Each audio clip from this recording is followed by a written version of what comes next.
I'll move the camera slightly, I think.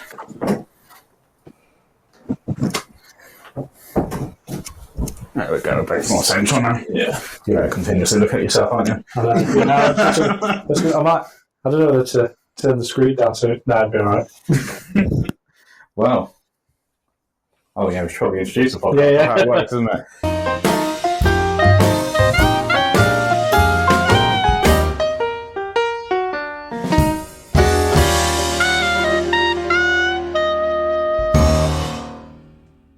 Hello and welcome to the No Format Required podcast, the only podcast that takes about an hour to set up because we're trying new stuff. It has literally took an hour. It came around, about an hour ago.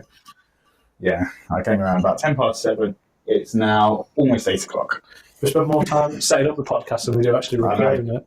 Well, hopefully next time it'll be easier. Yeah. It's just that we're doing all these testing to make sure that, because we've had a few issues the last few records, Yeah. we want to make sure we get it right. Mike had a lot of his adult entertainment up on his laptop as well. Needed to Very get much as well. so, very much so. But yeah, glad to be back. How long has it been? A week, How was it? maybe. I don't think we recorded that long ago. We did. It felt like a while ago. The last one we recorded was that TV show Speak Very Good. That was a multiple episode, wasn't it? Yeah. Yeah, that's probably why. And we've still got, as we're recording this, we've still got the top 5 films. No, what was it? Top 5 film recommendations, wasn't it? Yeah. So yes, that's still to come. It's not still to come. It's already been played by the time people listen to this. Yeah. Professional as always. Not really. I was on a night shift last night. How was you? Yeah, it was a very busy one. But so yeah, I was on a night shift last night, working on Monday and Tuesday, and I saw it you at the weekend, didn't I? We did, yeah. We had our annual. I say annual Eurovision Party. It only happens once a year, so of course it's going to be annual. Yeah, exactly. Yeah, it's a traditional. So we started it last year, didn't we? Yeah, so last year it was because it was in the UK for the first time in ages. It was like it was last minute we organised it, wasn't it? Mm. Like, should we just do something? Like, I'm not a big Eurovision watcher, but I think like most people in the country, most people have it on or are aware of it. Yeah. But there's some people who are like extreme fans. Mm. So we did that last year with my mother-in-law, sister-in-law, wife, and Charlie and his wife. And then I think it was a few months ago, my mother-in-law video called my wife when we was over here, and Charlie just pipes up during going, "Anne, we're having the Eurovision Party again." I don't remember that. Yeah, it was the one who started it. Maybe. Okay. Isn't that like 90% of the time? Oh yeah, that's true. Is it a weekday or weekend? Yeah, it's Charlie drunk. Yeah. So you organised it, and I ended up posting it. We all brought in 2 meals. Yeah. There was a country which was the worst mistake in the world. Way too much food, wasn't there? Yeah. And then to the point where you gave us a cake box to bring stuff food that was like full of stuff as well. We had all sorts. So what did you make? So it didn't quite work, did it? I tried to do a Swiss cheese fondue. Yeah. But it was my first time ever doing fondue. I don't think the recipe I followed told me to put enough like liquid cream or whatever you meant to do in. So yeah, I did that, and I did Swedish meatballs, which was you didn't have a ton of them. Well, there were loads the day before, me and Lauren and George went to IKEA to get Swedish meatballs. We had Swedish meatballs ourselves for dinner because it's half price on Fridays at IKEA for food. Yeah, I don't realise that. So it was literally like £2.50 for 12 meatballs. Okay. And mash and peas and whatnot. So we did that, and then at the end brought a big 1 kilogram bag of meatballs. Brought it home. Completely forgot about it. We left it in the car. And realised when we opened on the boot the day afterwards. So then we had to go to Tesco to buy more meatballs. So I was quite annoyed about that. You had like a mixing bowl just absolutely full of them. And I just feel like I kept sort of like nibbling them throughout the night, and the bowl never seemed to go down. Anything seemed to increase. 2 days worth of it. Did you? 2 days worth of meatballs. They were nice though. They were nice. And then my wife did Nappy Kanka, which is Polish like open top pizza. Oh yeah, that was nice. And what else did she do? I can't remember what. Oh yeah, Belgium. So she bought some Cadbury's chocolate, which is traditionally Belgian chocolate. Yeah. You did. So I did my German/English sausages with a jar of sauerkraut. Which I was the only one who ate. Yeah. And then pizza, because I did today as well. Mm. Yeah. I was disappointed I couldn't get any actual German sausages, but I probably left it too late. I didn't know where to go to get them. So. Yeah. I got sauerkraut, that was German and the Italian stuff. So. Yeah. I ended up being ill in the build up to Eurovision, so very last minute. So I was planning on making this Norwegian bread to dip in the fondue. Oh, okay. But I just ran out of time. So, well, next year if we do it, I'm definitely going to pick Greece because I've got a mez book which has got like all the spices and things, and there's just so much like Mediterranean Greek food. Well, we'll do it again next year, but only pick one country. Yeah, that's probably a wise idea. Lauren had the best one in the UK and just did like pork pies, sausage rolls. I texted you just before, didn't I? Because I was the reason I was asking is because I was making that menu on the wall. That's why I was trying to find out what everyone was bringing. Oh, okay. So I texted you just before saying, "Is what she's making, or she's just going to pick a pack of pork pies up from the local front." Yeah, they're from Tesco. Yeah, well, she was going to do a cheesecake, but then she'd been busy with work, so she never ran out of time. It was completely fair. But I can't remember what did she bring for her. Because she brought Danish pastry. Yeah, she did. It's a Danish pastry, which is very delicious. Having the day afterwards. Yeah, I prefer the custard. You know, the ones you get that custard. I think they're Danish pastries. I don't think I've really had Danish pastries, but that was the first one I had. I really enjoyed that. Yeah, we all really are. They're more of a breakfast thing, though. I find like a croissant. That's something you'd really have in an evening. But, yeah. So, but the weather's been shit as well, hasn't it? We had that really nice weekend, and then it's just pissed down the rain for the past 3-4 days. I don't know whether those who are watching the video podcast can see, but no, I just had a look in. You might be able to see the drip that's like... not Charlie's head watching it. Keeps an eye every now and again. There might be a drip that comes down on him. This pub shed's like less than a year old and it's already leaking.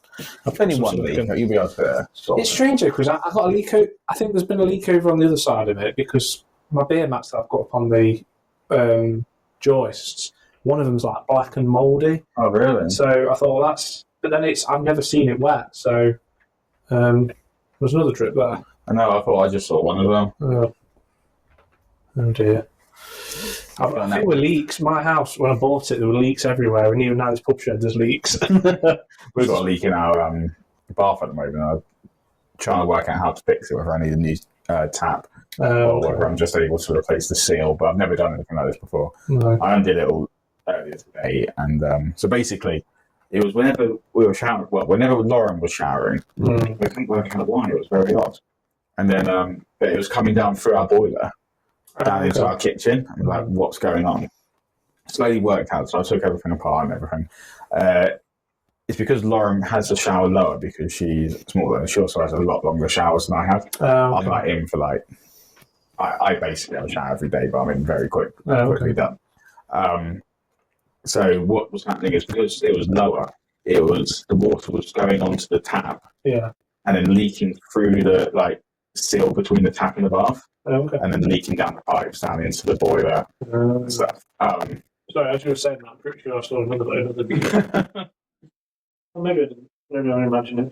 You got your parents now, everything.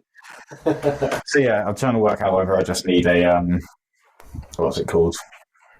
Just replace the seal, or whether I need a new tap or a plumber to actually fix it. But we've got some mysterious leak from our living room. It's like on the ceiling of the living room, but above our living room is a bedroom and a radiator.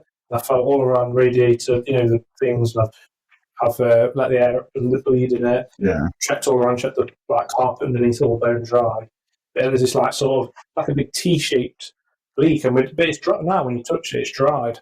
So it must have been something. My dad was saying that apparently leaks can kind of solve themselves. Because I know with pipes you get the calcium build up and it just forms like a barrier. So I'm hoping that's what's happened to it. Because unless you start ripping the carpet up, that's the only way you're going to find out. But see the shower and everything, that's not near it. But that's enough with leaks anyway. Yes. Right, I've got a question here. Okay, is it about leaks? No, it's not about leaks. We're going to move on.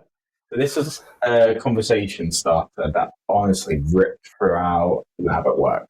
It's not the gold dress thing, is it? No, we're not going to start that one again. Yeah. Is a toastie a sandwich? I don't know. I suppose. Weigh up your arguments. Well, on one side, it's like, I suppose you won't call toast a sandwich because it's cooked. No, of course you wouldn't. So no, I'll probably say. But you wouldn't say a slice of bread's a sandwich. No, that's true. No, I'd probably say no. It's something different. That's great because I'm very much on the side of it's a sandwich. So now we can have an argument. Okay. If you'd said it was a sandwich, then there would be nothing. Honestly, this ripped for our lab. Like there was like team sandwich and team toasty. Okay. And then some random people that shouldn't be part of the conversation at all that decided to do pasty. A pasty. Because if it's toasty done right, then it's all sealed around the sides, and then it's technically a pasty. No, a pasty is pastry. as my colleague and friend Jay very rightly pointed out, he literally got so angry. He's like, no, because then it's got pastry.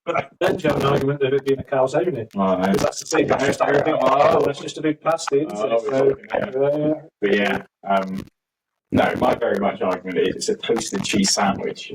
That's like the other name for it. Just because it's warmed up doesn't mean that. Some people are saying it's become a different thing once it's heated up. But that's like saying bacon once it's cooked is a different thing. It's not. No, I see what you're saying. Yeah, I'm not going to trust either way. It caused a massive argument in our lab. Okay. Massive argument. I'm not thinking about it now. I've never really. I just call it toasty. I've never thought of what I've always called it a toasty sandwich. I'm going to toast cheese sandwich. Yeah, I don't think I'd call it. I won't go. I'm going to make myself a toasty sandwich. It'd just be a toasty, if that makes sense. A toasty short for a toasted cheese sandwich, or it's just short. In my opinion. Well, yeah. Or is it just another? Well, if you won't go. I'm going to make some toasties, as in like 2 slices of toast. You just say I'm going to make toast. But then you're not putting them together, are you? Well, no. If you put them together, then it's a sandwich. What about if you were to have?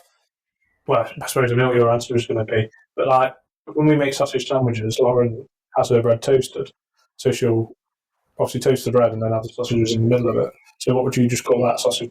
Toasted sausage sandwich. Would you call it a toasted sausage sandwich? Yeah, because the bread has been toasted. Exactly. It's still a sandwich. A sandwich is something between something else. Bread. Yeah. Well, not even. It doesn't have to even be bread.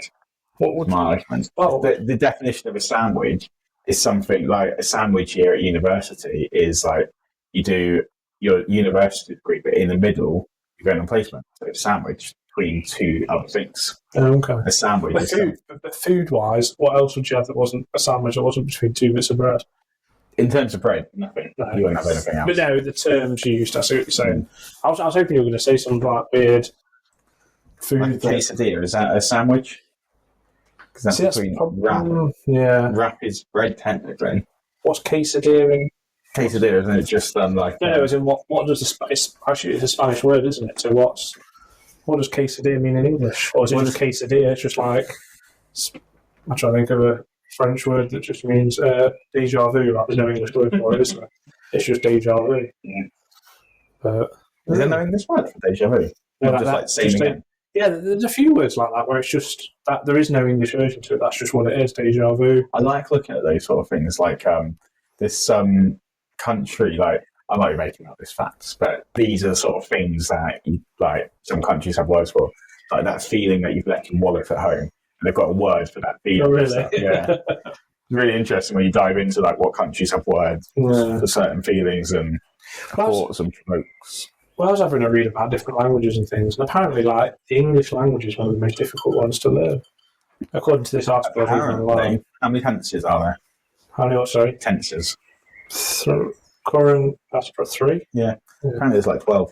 Is there? Yeah, I got told this from a Polish person. Oh. What in English or? Because obviously, I know you've got there can mean a multiple. Yeah, it's obviously spelled differently. It means it. Then I suppose in say, is it French where you have masculine and feminine words? Yeah, which we don't have. Well, yeah, which we don't have, do we? So I'd love to speak. What language could you speak? Would you speak if you could speak another language? It's a good question. Would you pick a very sort of language that sort of I don't know, like Mandarin or Cantonese or Spanish? I was thinking of potentially Korean, because I've been enjoying a few Korean shows lately, but I thought obviously subtitled or dubbed. It would be great to be able to listen to it and understand it. That'd be a good job as a where we use translators and you ring a number up, it's just someone sat at home who speaks that language and they'll just translate for you and you can get paid. I know someone from my school ended up becoming a translator in Russian. Oh, really? Yeah, and how that goes out. Well, yeah. Well, the thing is, it's probably a good one at the moment. Yeah. My dad knew someone that used to track. She could speak Russian, and she used to work for like MI5 or not maybe not MI5, but the intelligence services. Okay. Because obviously I think it was during the Cold War, so they were kind of they needed to know what the enemy was saying, as kind of thing. I just felt on the trip. So I suppose I don't know what answer it. I was Spanish because that's like a lot of countries around the world that speak Spanish. Then I've always liked German. Or do you pick Cantonese because it's obviously China is sort of very big growing economy, yeah, and there's a lot of businesses doing business over in China. If you were doing it to kind of make money, if you will. I was German. Yeah, exactly. What did you do at school? I did German I didn't do a GCSE there, I just did it up to year 9, I think it was. Well, we did French and German. And then you picked, I think I picked German. I can't remember even. I think I did French up to year 11, but in year 8 is when we got. So first year, one half of the year did German, one half did French for us. And in the year 8, you got to pick up second language. Okay. And it was either, for us, we did French, that main one. So it was either German or Russian. Well, Russian. Yeah. Oh. So I chose Russian. Yeah. So I could speak a bit of Russian, like back in the days. Can't anymore. Dosvidanya is probably as far as I go now. So it was very basic German. To be honest, at the time I wasn't massively interested in it, but it's like things at school. Like if you could go back, you'd put more effort. We had so our school was mixed with it's not part of it anymore, and they called it Heathlands, and it was a deaf school. Oh, okay. So they used to come into some of our classes for certain things, like woodworking and stuff like that, which it didn't matter, like it wasn't vocalised and stuff. Some really nice. There was a really nice guy. I can't remember what his name was, unfortunately, now, but he was a student. Yeah, he was just so friendly. Like he'd go up to you and grab your tie, sort of thing, because that's where everyone had there to say that your name's into the ties. So know what your name was and stuff. He was a really nice guy, but then back then I didn't really appreciate it. No. But we had to, in year 9, I think, do sign language as a lesson. Oh, okay. And was taught by a deaf teacher.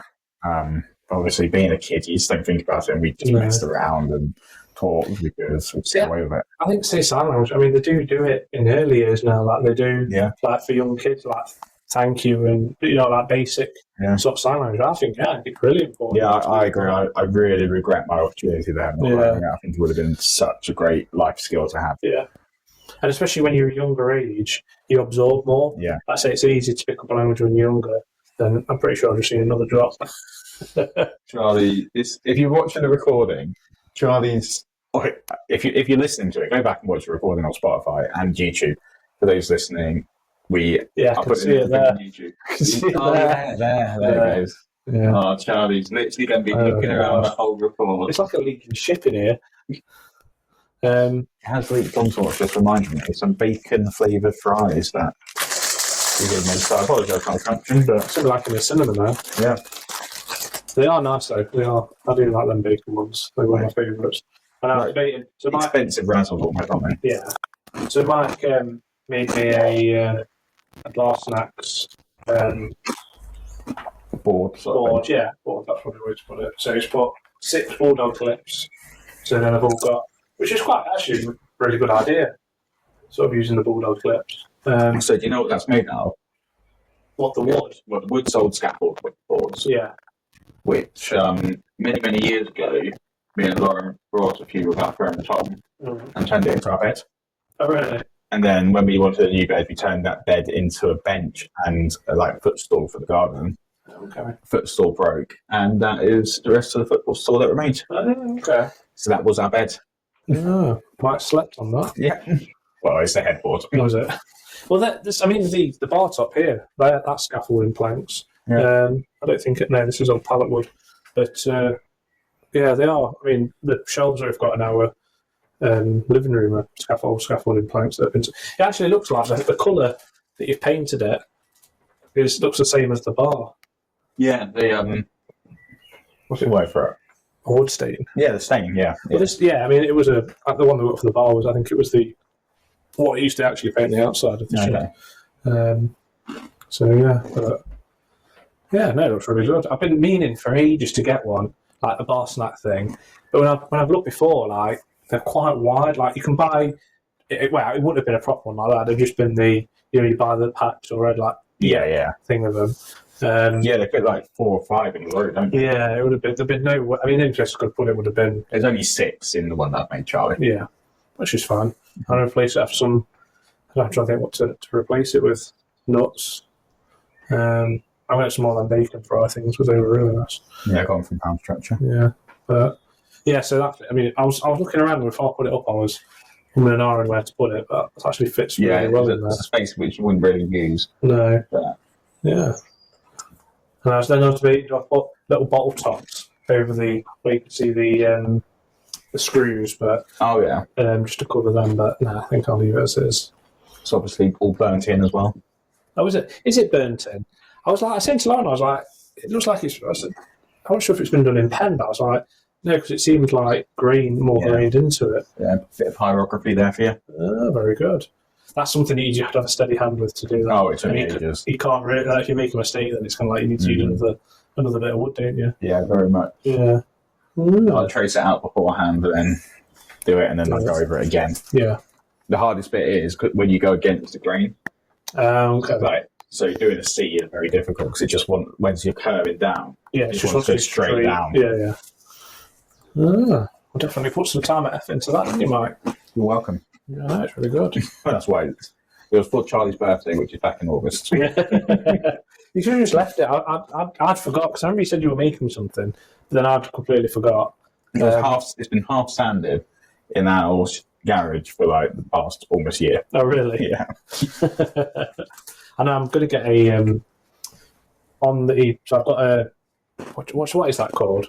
It's basically the bar counter that lifts up like that. Yeah. So my dad suggested get some chalkboard paint, which I was amazed at. I didn't realise. I thought you actually bought the chalkboard. It's just a paint. You just paint it on. Really good. So he said, buy some of that, paint it on that, and then I can do what I'm going to do is put my beers on there, whatever beers I have in there. Today's special. Yeah. And then I'm going to take a note, when I can be bothered to do it, of all the rums and gins that we've got and make like a menu.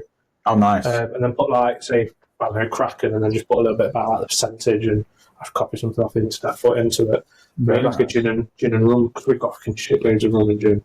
Yes, you do. We do have a lot. I mean, just looking up there, I can think of 1, 2, Disaronno, gin, another gin, or rum. We've got Sailor Cherries. Whitley Nil, that's a toffee vodka. Oh, is it vodka, not gin? Yeah.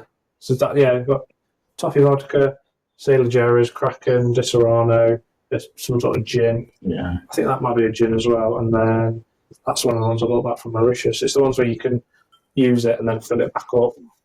It's got like the flavour, whatever is inside it. It has all that bits of spark and spices. But the only thing with that is that I did open one. Botanicals, that's it. But I ended up having to kind of filter it as I poured it out, because there was like bits of it coming out with it. Did we have some together? I think we did. Yeah. I bought 3.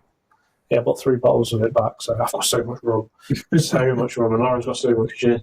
So, I just caught myself in the reflection. I was really fat then. I was like leaning on my belly, pushing it down. What did they say? The camera adds pounds or something stupid like that. But yeah.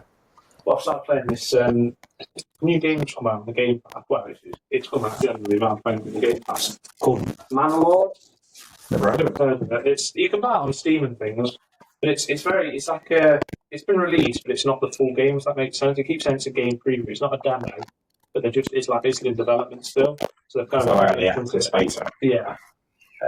No, it's not an early access. They had an early access back in October, so I think it is actually. It probably still is really, because there's a few things on it that's still like not been developed yet. Kind of thing if you click on certain things, but it's basically it's a bit like Civilization, but more complicated.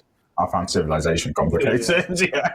Well, this one's like you can build an army and stuff, but you have to like build things to make the shields for the soldiers, and then something for the spears for the soldiers, and then the armor for the soldiers. You have to, and you build I was reading a review on it, and somebody says it's like it's a game where you're sort of in depth, like to the point where you decided on crop rotations. Like crop rotations become your life on it, and it's very much true. I mean, I'm at second town now, and everyone's starving because like you get winter, then there's obviously no crops in the winter, and then if you have an animal like areas to hunt animals, but then they eventually if you kill them all, they'll go, and to the point where you chop down trees and you have to build how they call it, like basically another building to have people that go and replant the trees. Okay. But yeah, you want to make one thing, you have to get the grain, and you get a windmill for the flour to make flour, and then you get something to make some bread. Like it's really to do one thing, you need to do three other things, but then to get that thing, you need to do something else. So it's I've been spending a lot of time playing it, to be honest. But it sounds a bit like in depth. What's that other game that's very in depth? There's Crusader Kings. Yeah, it is. I'd love to be able to get into it. I just haven't got the time to try and do it. Me and Adam were talking about it.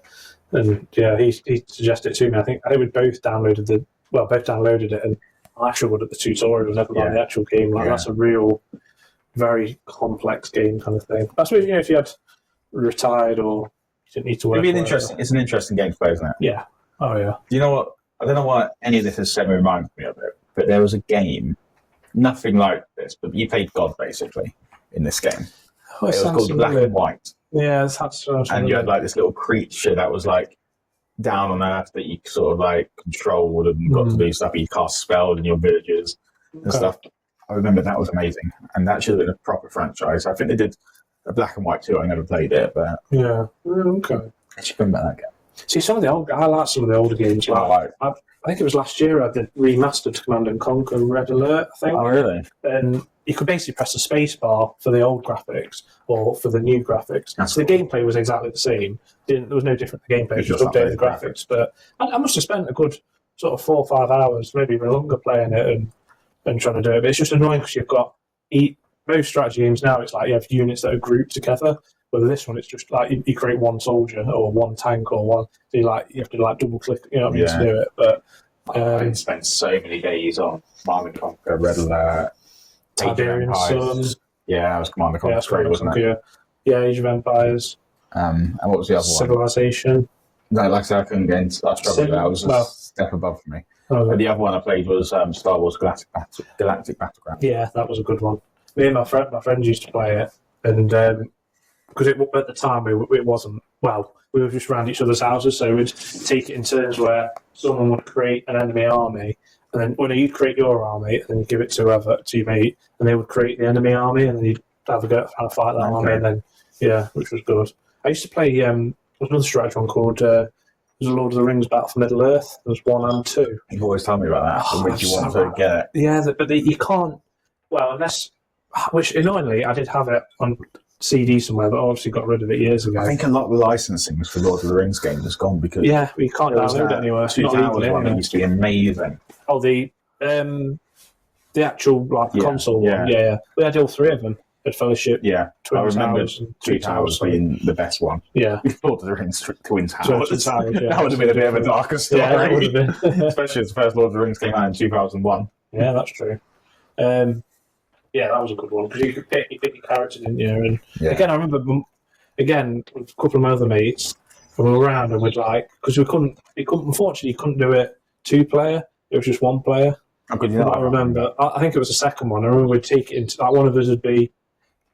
We'd pick a character. I was Legolas, mate was Gimli, someone was Gandalf. And we'd take it. And I remember my mum coming up and she'd made a massive pile of homemade sausage rolls for us. Nice. So I was associate every time I have small sausage rolls with that game from that thing. That's actually hilarious. Yeah. But it's a shame because they were such good Lord of the Rings games. They were. But yeah, I wish I could buy it legally because that was such a good game, the multiplayer one. I've seen all this stuff online and you can download mods and stuff like that, but I'm not. Yeah, it's not worth it because it's illegal and God knows what virus can be downloaded. Very much so, yeah. But yeah, so it's a good try. I do like a good strategy game. Not classic Football Manager. But that is not isn't it, in a way? Yeah. And technically do a 90-minute game if you want to. Yeah, that's true. And I try and tell people about it that have not heard of it. It's like it's like playing an Excel spreadsheet, really. Yes. Like, you're not, like, someone told Lauren first about playing it, she's like, would you not control the players? I was like, no. So it's like, well, what do you do on it? It's just like, you set the team up and watch the match.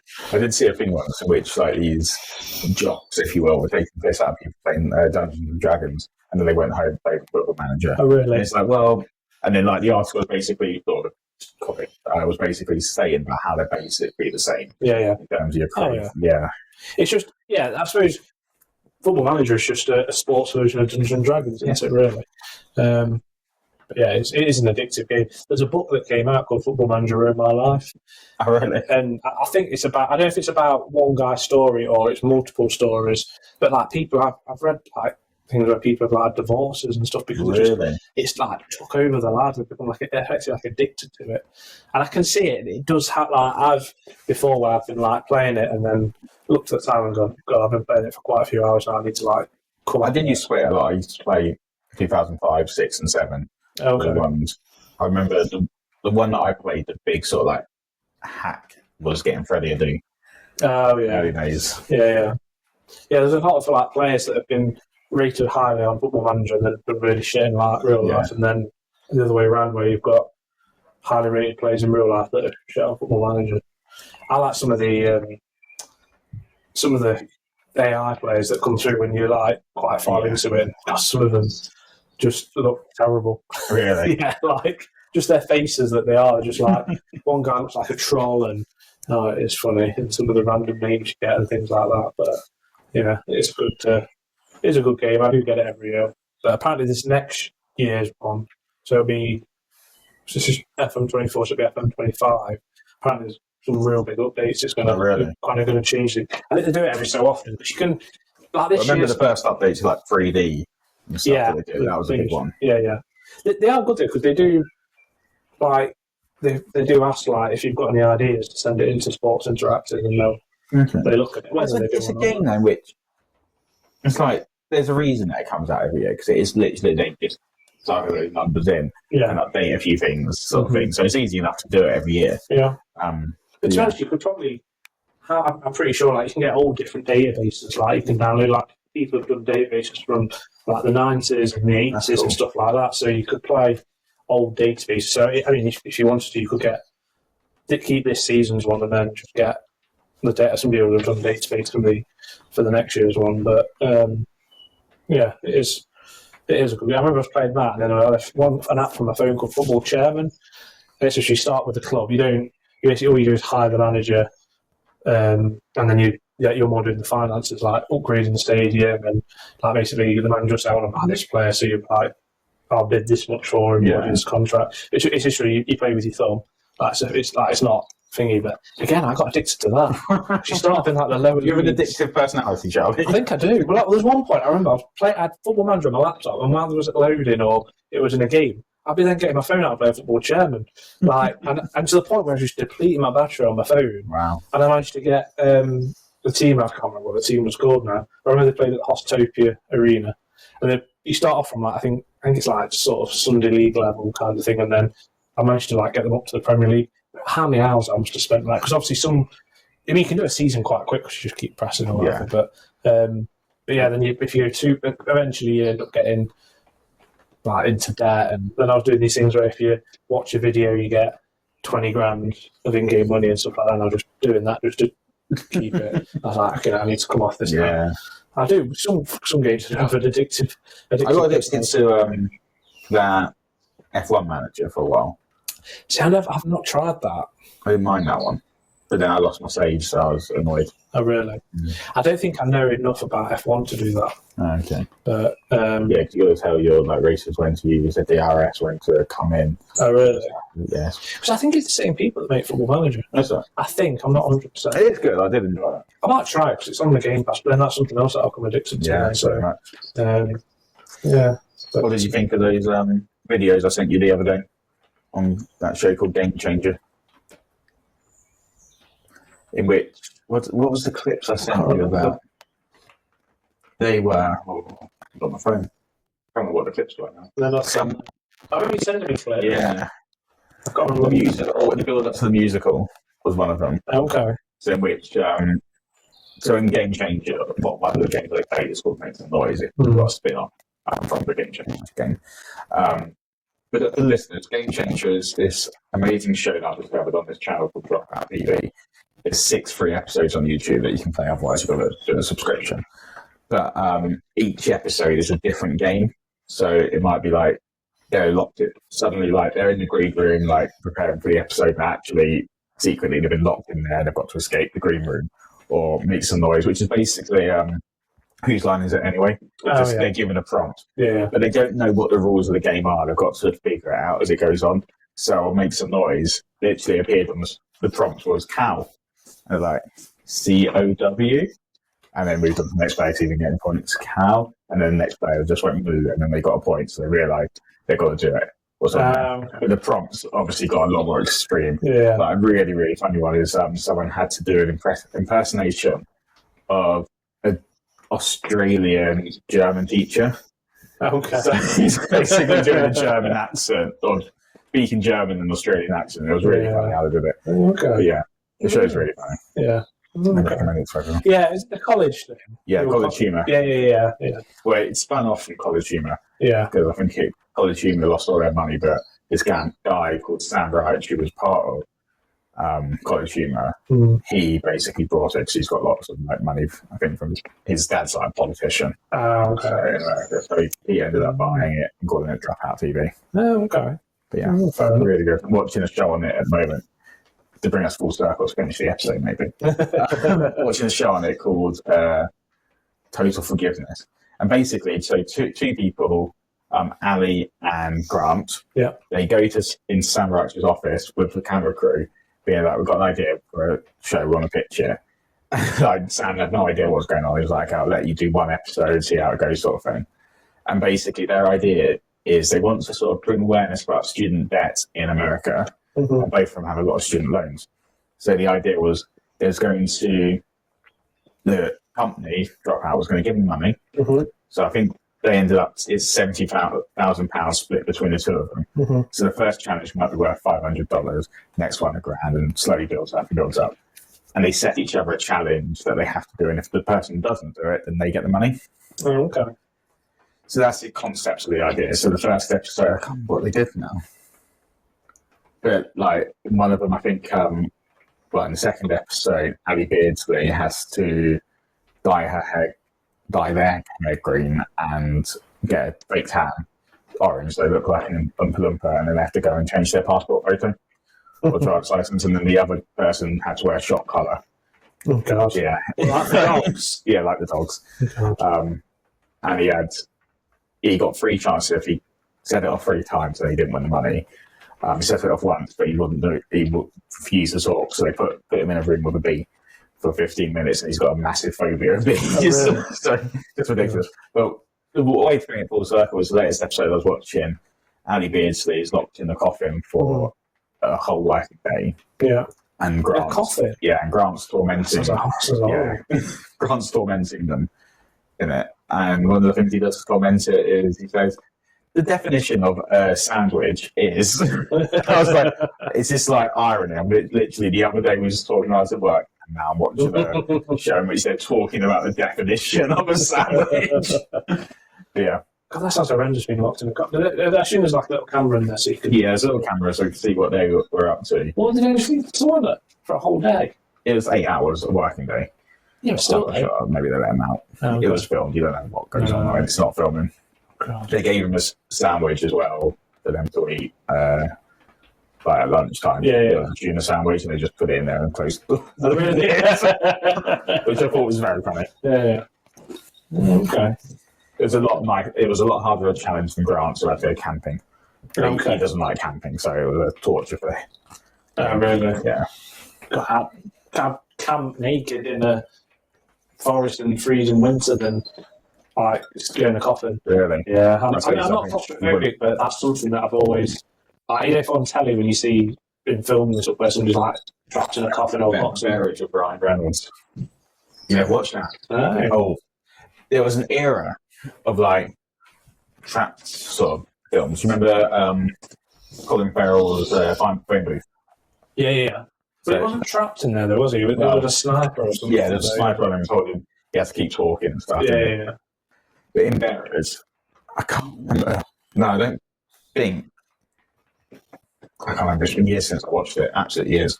But Ryan Reynolds is basically in a coffin. Mm. He doesn't know he's been buried alive. And he's just on the phone to someone. I can't remember who the big actor is, like, trying to get them to come find him and everything. Oh, okay.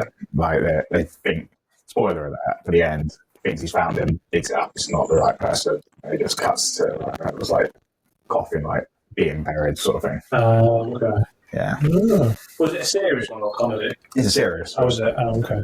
Yeah, back in the serious era. Oh, okay. It's a very good film, though. Yeah. Definitely. But not good if you don't enjoy the idea of being buried alive.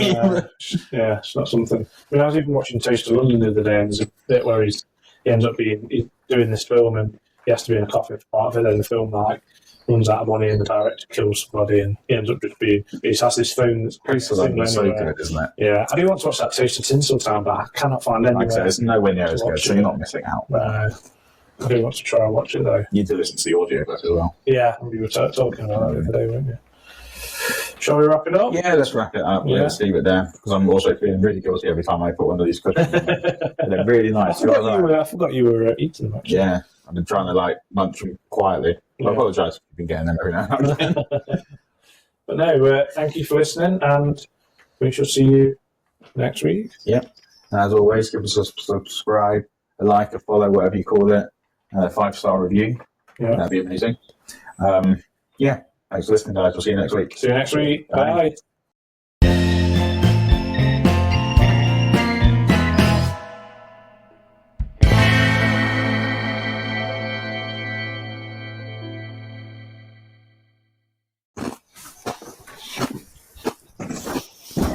Walk to the camera. So just click stop, I assume. Mm-hmm.